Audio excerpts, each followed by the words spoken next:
Hello everyone, and welcome back to another video. It's been a 2.5-year long hiatus. My other colleagues, Sam and Charlie, have finished university, and I haven't had much time to work on the project. But this year, my new housemate and old friend, Cristian, was here to help with the project. Well, help with the project. He was the only one doing the work, to be honest. But yeah, he's been working on the project for the past few months, and he's here to do an update on how the project has progressed and what the state is so far. So, Cristian, do you want to tell everybody what you've done on the project? Yes. So first of all, I have updated the architecture, which needed quite a lot of work to do what the original goal was, which was one clock cycle instruction, and then I also implemented a few of the features that were missing. Also, I have used the Rasperry Pi that we used for clocking in the last video to augment the instruction memory. So what I did is I took the Raspberry Pi that was used in the last video to do the clocking to act as the instruction memory. So now instead of having to flash an EPROM, which the instructions, you have them on Raspberry Pi and you have it as a debug interface basically. So this is an overview of our architecture, and now I'm going to go through all of them again, just to show what has been updated. As we all know, this is a Harvard architecture, so the instruction memory and the data memory are separate. Here we have the decoder that takes the last 8 bits of a instruction from the instruction memory to decode into a instruction. Here is a program counter that has its input from one of 2 paths, either from the incrementer, which just does PC plus 1, or from an arbitrary value. The ALU right now only has one register, regex. Due to the fact that the operand required an extra clock cycle to read its input and then output it into the ALU, we had removed it. Furthermore, now we have an indirection register, the IND, that serves to offer pointers and also allows us to do data structures. Additionally, because our data memory chip has a bidirectional input-output bus, we require the form of control so that data that comes on the same pipeline doesn't collide with data that goes around, for example, to regex from the ALU or with what the ALU outputs. Therefore, I have added this buffer that basically acts as a tap between what the ALU outputs and what data memory bus takes in. Now I'll show what is currently implemented and what is not. By covering these two, we now see that we haven't implemented the decoder yet, and we also haven't implemented the logic behind the jump circuitry. What the jump selector is a yes or no selector that decides which type of jump to pick.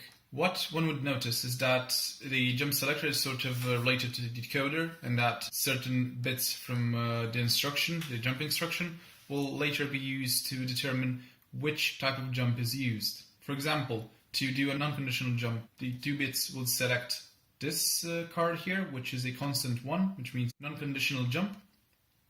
The card that we see here, for example, is the 0 constant. This is when there is no jump being done, so basically this just outputs 0, which selects the incrementer at all times.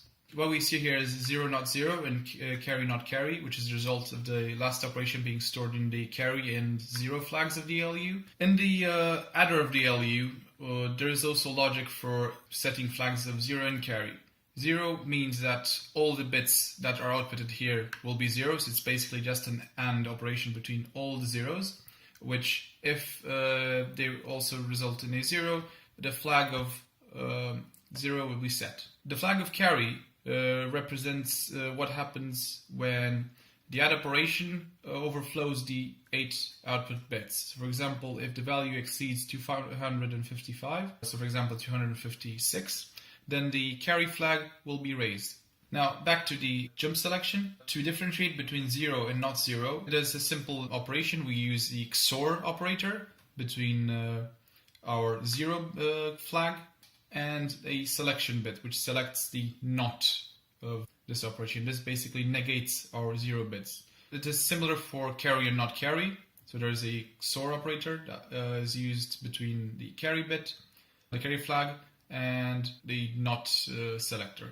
Okay, so now we will move on to discussing a bit about what the decoder is supposed to do. The decoder takes the last 8 bits of an instruction from the instruction memory, which is basically a constant value which represents one instruction. Because of the way our CPU works, this instruction basically maps different switches around the whole board. The way our decoder works is by taking the last 8 bits of the instruction from the instruction memory, which is a constant that maps to a very specific operation. For example, 2 of the bits of the decoder take care of what is selected on this buffer, so it's either none at all, this one, this bus, or this bus.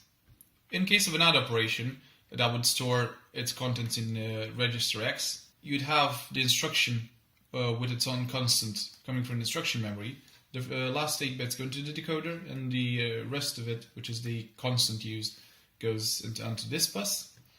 Now, the decoder opens up this path, so our value goes into this bus here, which is one of the inputs of the ALU. It was called the operand. It's basically still the operand, it's just that we don't have a register anymore. And what does it? Opens the add operation on the ALU. This, which the output of regex adds them together and outputs them on the ALU output bus. After that, register X is being clocked, and the value that is outputted from the ALU enters the register X. A new feature of this architecture, if one notices, is that we have these 3 memory and the data control buses. What these allow us to do is to store the result in different locations, either in the data memory, in register X, or in an indirection register. For example, for all the ALU operations, you can store in register X.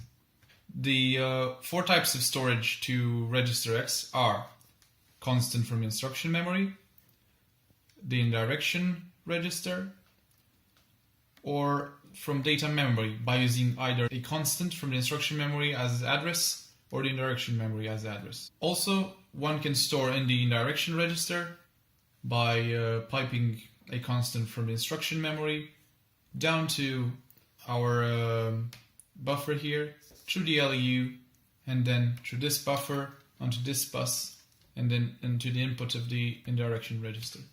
To store data in the data memory, one first of all has to select the address. So for example, we use a constant from the instruction memory, which we pipe it through this selector into the address bus. And then we use, for example, the register X to output a value through the ALU, through the buffer here, and then onto the bus that leads to the data memory. The reason why we wouldn't have a dedicated store or load operation is because we can use the ALU for that, to a much more simple procedure. For example, to store data to the data memory from register X, one can use either the XOR or the add operation with a constant of 0. So from the instruction memory, you have the constant 0 coming through this pipeline. It goes through the ALU, you set it to either the XOR or the add operation, which outputs the exact contents of regex. You open up this buffer, and now the contents of regex are here, and you can address it using the indirection register. Alternatively, you can do the same by using a constant from the indirection register, or setting it to 0 basically, and then doing the same using a constant address from the instruction memory. For the load operation, it might not seem very intuitive from the current diagram, but behind it there is an operation implemented called move, which we can see here. This buffer basically just outputs what the operand outputs. So that basically would copy this line and take it right to the input of regex. Thus we can copy the contents of whatever this buffer gives into regex. For example, we can copy the contents of data memory, we can copy the contents of the indirection register, or we can copy the contents of the instruction memory constant. Now we'll see what has been implemented so far on the actual processor. This here is our debug interface. It includes the Raspberry Pi, which first of all acts as an artificial clock. It also acts as an instruction memory, with its output here, visible on these LEDs, and also the address of the instruction memory, which is this. What we use to do this is shift registers, which allow us to give a clean output and also not use too many GPIO pins on the Raspberry Pi. The idea is that the Raspberry Pi doesn't have many GPIO pins, meaning general purpose input output. Because of that, we require a shift register. What that does is you can use something like 1 or 2 pins to control one chip, which then expands that to, let's say, 8 bits in this situation, 8 bits here.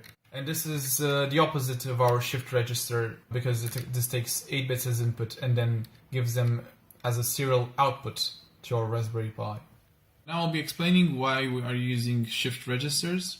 The Raspberry Pi has a limited number of pins that you can use to communicate to the exterior. Therefore, we need to use an interface. In this situation, the interface between the Raspberry Pi and our CPU components, let's say an LED bar, could either be done by using 8 lines, which is quite costly because this means using 8 pins to do this, or alternatively, we could use an interface which has these 8 pins here and less than 8 pins, which is usually around 3 or 4 that connects to the Raspberry Pi.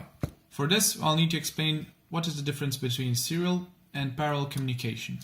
In parallel communication, you have one line for each bit that you're trying to communicate. For example, this is bit 0, this is 1, this is 2, and this is 3. So these are 4 bits. Unlike this one, in serial communication, we can use just one line for all 4 bits, but we use time multiplexing. We can send 4 of those bits on one line, but we send them one at a time. So we send the first bit, then the second bit, then the third bit, then the fourth. What this does is it allows us to use just one line for 4 bits. What we do here is we use serial communication from the Raspberry Pi to the interface, and then a parallel bus from the interface to our driven element. Now I'll explain how such an interface could work, and in our situation this interface is a serial shifter. How this works is, this here is our Raspberry Pi and this is our serial line. What the serial interface does is it presents bits to the flip-flop that we have here, which then pipes it to the next flip-flop, the next flip-flop, and the next flip-flop, and so on. So what this does is it shifts the bit from here to here to here, and so on. So at the end of putting all the 8 bits, we have this buffer full of the bits that we originally put in. So then we can tell this whole buffer to output its value to these gates to the outside. So basically now we have a parallel interface here. We have only one actual input wire and a few input control wires. In our situation, we have 4 wires in total, 1 for the input and 3 for control. So we will see this on our processor. These 3 are our shift registers. What I have drawn on the paper are basically these 2. So we have the control interface represented by these wires here, which is common for both of them. And we have the input as well, which is this wire here. In this situation, the 2 shift registers are connected, so that instead of having to control each of them independently, we control them as if it were a 16-bit shift register. This, on the other hand, does the opposite of what these does. So instead of outputting a parallel value, they take a parallel value of 8 bits and then output it as a serial value so our Raspberry Pi can read it. So this is our address input. Another thing that we have done is implement the address control, which selects either the indirection register, which is here, or alternatively the constant from our instruction memory, which is this one, represented by these LEDs here. Also, we have this bus, which is the value output bus. It can either take the constant from the instruction memory, the value of the indirection register, or the value taken from our data memory. This here is the buffer that helps prevent a collision between output and input on the data memory bus. As we have seen on the schematic, this one comes from our ALU output, which is this one here. Also, here we have the 0 and carry flags. Here we have the NAND circuitry that takes all the values from the add operation and then outputs them into the 0 flag. Additionally, this line here pipes the carry from our adding circuitry. You can see that the output of it isn't wired at all to anything right now. What we'll be showing here is the Raspberry Pi interface. Here is a memory map with some test values from address 0 down to an arbitrary address. What we have running here is a script that clocks the CPU once every time the enter key is being hit. Additionally, this script also listens to the address bus that we have there so that it knows which of these values to present. So if the address bus of the instruction memory is 0, so all of the lines are 0, the first value here will be selected. If the value of 1 is on the address bus, the next one will be selected, and so on. Now we will look at the CPU. So this line comes from the program counter. Thus the program counter selects an address for the instruction memory. So now I will manually clock the CPU. So we will see when I hit the enter key. We see here the program counter has incremented from 1 to 2. And here is a value selected from address 2. Now from address 3, 4, 5, 6, and so on. A side note, because these LED bars are made of 10 LEDs and we have 8-bit word, we don't use these bits. So they won't be used neither here nor here. The value that we currently see here is F000 or 16000. We can see it right here, which is if we go back and basically see this is 0, 1, 2, 3, 4, 5, 6. So this should be the 6th address. If we go back, we see the program counter is on the value of 6. So this is the correct address being accessed. This is the state of the processor so far. So we're probably going to give it back to the university. What we discussed last time with Professor Freeman is that they're going to put it on display for new students to see how an actual processor is implemented and how it looks when it's implemented with TTL logic gates. So yeah, thanks University of York, and have fun with it. We've had our share.